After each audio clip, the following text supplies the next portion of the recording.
Hi எல்லாரும் எப்படி இருக்கீங்க? தூங்கி எந்திரிச்சு வெளியே வந்து பார்த்தா கனமழை காரணமாக சேலம் மாவட்டம் பள்ளிகளுக்கு மட்டும் விடுமுறைன்னு போட்டிருந்தாங்க. 3 நாளாக மழை பெஞ்சு இன்னைக்கு தான் லைட்டாக வேற வெயில் அடிக்க ஆரம்பிச்சிருக்கு. எப்பயுமே மார்னிங் ஆனால் குருவிங்களுக்கு அரிசி போட ஆரம்பிச்சிருவோம். போட்டு உள்ளே வந்த உடனே ஒரு குருவி வந்து கொத்தி கொத்தி சாப்பிட்டுட்டு இருந்துச்சு. அதை பார்த்துட்டு திராட்சை பழம் பழுத்திருக்கான்னு பார்க்க வந்தா இந்த மழையிலையும் அந்த குருவிங்க அதை கொத்தி கொத்தி கொத்தி சாப்பிட்டு வச்சிருக்குங்க. அதெல்லாம் பார்த்துட்டு சந்தோஷமா இருந்தேன்.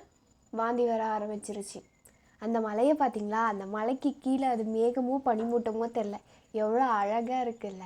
முன்னெல்லாம் ஒரு வாமிட்டிங் கண்ட்ரோல் மாத்திரை போட்டாலே கேட்டுக்கும், இப்போல்லாம் 2 மாத்திரை போட்டுமே வேற கேட்க மாட்டேங்குது. வீட்டுக்குள்ளே வந்து மாத்திரையை போட்டு ஒரு 20 மினிட்ஸ் வெயிட் பண்ணிட்டு சாப்பிட்லான்னு போகிறேன், மறுபடியும் மழை ஸ்டார்ட் ஆகிடுச்சு. எங்கள் அத்தை சுட சுட சாதம், சுண்டக்காய் புளிக்குழம்பு, மலைக்கு இதமாக மிளகா பஜ்ஜி, வெங்காய பஜ்ஜிலாம் போட்டு வச்சுருந்தாங்க. சாப்பிட்டு வெளியே போய் பார்த்தா ரோட்டில் தண்ணி ஓடுற அளவுக்கு அவ்வளோ மழை. அந்த மலைக்கு அந்த கருமேகங்கள்லாம் ஃபாஸ்ட்டாக போயிட்டு இருந்துச்சு. நான் எங்கள் வீட்டுக்கார்ட்ட பூமி சுற்றுது பாருங்க, பூமி சுற்றுது பாருங்கன்னு சொல்லி கிண்டல் பண்ணிட்டு இருந்தேன். இந்த மலையிலேயே எங்கள் வீட்டு கார்டனை சுற்றி காமிக்கலான்னு ஆசையாக இருந்தேன். திடீர்னு மழை காற்று அதிகமாக வந்துருச்சு.